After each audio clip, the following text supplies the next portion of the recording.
सुप्रभात बच्चों, मैं नीलम सिंह आपकी हिंदी विषय की अध्यापिका। और आज हिंदी विषय के अंतर्गत हम करेंगे पाठ 12 पोषम पा भई पोषम पा। बच्चों ये कविता है। बच्चों आपने बचपन में कविता सुनी होगी, पोषम पा भई पोषम पा, डाकुओं ने क्या किया, 1.25 रुपए की घड़ी चुराई, अब तो जेल में जाना पड़ेगा, जेल का पानी पीना पड़ेगा, जेल का खाना खाना पड़ेगा, अब तो जेल में जाना पड़ेगा। ये कविता आप लोगों ने बचपन में भी खूब खेली होगी अपने दोस्तों के साथ, अपने भाई बहनों के साथ। आज इसी कविता को एक अलग रूप में बताया गया है। इस कविता के माध्यम से बताया गया है कि हम कैसे साफ सफाई रख सकते हैं। ठीक है, चलिए आइए इस कविता का हम सारांश समझते हैं। पोषम पा भई पोषम पा, यह एक खेल है जिसे प्राय अधिकांश छात्र खेलते हैं। यह कविता उसी पर लिखी गई है, परंतु कुछ अलग और अनोखे ढंग से।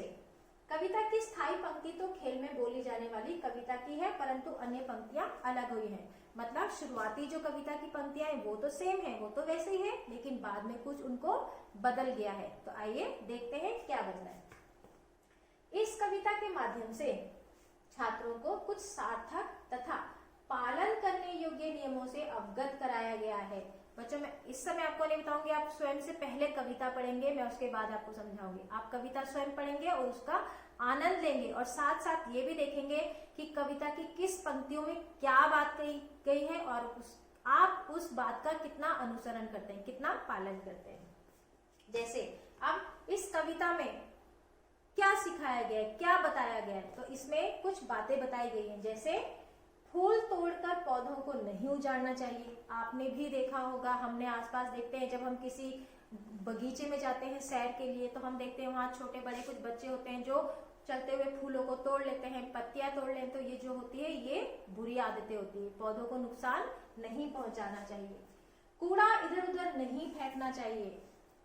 आप में से भी बहुतों की आदत होगी, आप जब कहीं घूमने जाते हैं, कार में बैठे हैं, बस में बैठे हैं या कहीं चल रहे हैं, तो आपने बनाना खाया, चिप्स खाया, कोल्ड ड्रिंक पी और आपने जो उसके उसके जो कागज के पेपर होते हैं या छिलके होते हैं, आप क्या करते हैं, रैपर्स होते हैं, आप उनको चलती बस से हाथ बाहर निकाल के छोड़ देते हैं। आपको लगता है कि अरे मैंने तो छोड़ दिया है ना।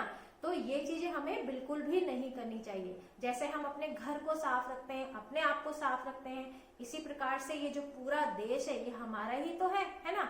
अगर मैं सोचूंगी कि अरे मुझे अपना घर साफ रखना है, इसको गंदा करना है, तो ऐसे धीरे धीरे तो हमारी जो पूरा देश है ये कूड़े का ढेर बन जाएगा। तो हमें क्या करना है, सही बातों की जानकारी होनी चाहिए। और क्या है, अगर आप कहीं घूमने जा रहे हैं, आपको कहीं डस्टबिन नहीं मिलता है, तो आप क्या करेंगे, जो भी छिलका है, जो भी आपके पास चीज है वो आप उस बैग में रखिए, आपके पास कोई बैग है उसमें रखिए, थैली में बंद करके, और जहां कहीं आपको डस्टबिन या आपको कूड़ेदान दिखाई देता है आप उसको वहां डालिए। तो ये सही आदतें हैं जो इस कविता के माध्यम से आपको सिखाई जा रही है। खेलते समय आपस में धक्का मुक्की नहीं करनी चाहिए, बहुत जरूरी बात है बच्चे। आप लोग देखते होंगे, आप लोग खेलते होंगे जब, तो क्या करते हैं, खेल खेल में आप एक दूसरे को धक्का दे देते हैं, है ना। तो ये बहुत ही बुरी चीज भी हो सकती है। कभी ऐसा हो जाता है कि आपने किसी को हल्के से या कैसे भी धक्का दिया और वो किसी ऐसी जगह पे लगा जहां उसको गहरी चोट लग जाए। तो ये चीजें हमें बिल्कुल भी नहीं करनी चाहिए। जब आप खेलते हैं तो खेल में टीम भावना होनी चाहिए। हमें ये सोचना चाहिए कि ये भी हमारी ही टीम का सदस्य है और इसको भी कोई नुकसान ना हो। ठीक है बच्चों, इसमें यह भी समझाया गया है कि पेड़ लगाने और कूड़ा इधर उधर ना फेंकने से हमारा वातावरण कितना स्वच्छ रहता है।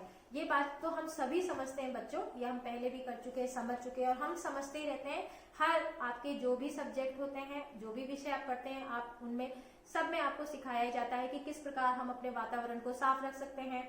आपने अपने घर का कूड़ा अगर कहीं ऐसी जगह फेंक दिया, वो सड़ रहा है, ठीक है, उससे बदबू आ रही है, तो धीरे धीरे वो बैड स्मेल जो होती है, दुर्गंध जो होती है, वो आपके वातावरण में घुल मिल जाती है। अब सांस तो आप लेते ही है ना, ऐसा तो नहीं बोलते कि नहीं मैं अपने घर में हूं तो ही सांस लूंगा, बाहर जाऊंगा तो सांस नहीं लूंगा, है ना। आप बाहर गए, आप सांस तो लेते हैं, तो वो जो दुर्गंध है, जो उसमें जो हमारे बुरे कण हैं वो पूरी हवा में घुल मिल जाते हैं। जब आप सांस लेते हैं तो वो उस माध्यम से आपके शरीर के अंदर चले जाते हैं, जो आपको बीमार बना सकते हैं। ठीक है, तो पहली बात कि हमें कूड़ा इधर उधर नहीं फैलाना चाहिए। जैसे मैंने आपको बताया, आप कूड़ा बंद करके रखिए और उसको कूड़ेदान में डालिए, जिससे नगर पालिका की जो गाड़ी होती है वो कूड़े को लेके जाती है। दूसरी चीज, वातावरण में जो अशुद्ध वायु हो जाती है उसको आप कैसे दूर करेंगे। अब आपने कोई, आपके घर में कोई चीज सड़ रही है, आपने उठा के बाहर फेंक दी, धीरे धीरे वो वहीं सड़ रही है, किसी ने उसे नहीं देखा है ना, तो उसकी पूरे वातावरण में दुर्गंध होगी। अब वो जो गुण, जो उसके कण होते हैं, जो दुर्गंध में जो चीजें बसी हुई हैं, वो क्या है, वो पूरे वातावरण में मिली, उसको शुद्ध कौन करता है, वातावरण की वायु को कौन शुद्ध करता है, बिल्कुल सही, पेड़ पौधे। तो हमें पेड़ जरूर लगाने चाहिए। अगर आपके आसपास इतनी जगह है कि आप कोई बड़ा पेड़ लगा सकते हैं तो जरूर बड़ा पेड़ लगाइए। आपको पता है बच्चों, जो नीम का पेड़ होता है वो अपने आसपास के पूरे वातावरण को साफ करता है, वायु को शुद्ध करता है। तो हो सके तो अपने घर में एक नीम का पेड़ जरूर लगाइए। अगर आपके घर में जगह नहीं है, आपको लगता है कि हमारे घर में जगह नहीं है, तो आप छोटे छोटे प्लांट जो होते हैं वो भी गमलों में लगा सकते हैं, जिससे क्या होगा कि आपको शुद्ध वायु मिलती रहेगी। और छोटा आप नीम के पौधे को भी, एक जो गमला होता है उसको थोड़ा बड़ा साइज रखिए और उसमें नीम का पेड़ लगा के रखिए। तो इससे आपको जितने भी आपके आसपास का जो अशुद्ध वातावरण होगा वो उसको, वायु को शुद्ध करता है। और उससे क्या होगा, आपकी जो शारीरिक बीमारियां होती है, फेफड़ों से संबंधित बीमारी होती है, सांस लेने में तकलीफ होती है, तो ये सारी चीजें नहीं होगी। तो बच्चों ये कविता बहुत ही मजेदार है, बहुत अच्छी है, बहुत ज्ञानवर्धक है। आप कविता को पहले ध्यान से पढ़िएगा और इसको, जो इसमें बातें कही गई है उसका भी आप अनुपालन करेंगे। थैंक यू बच्चों।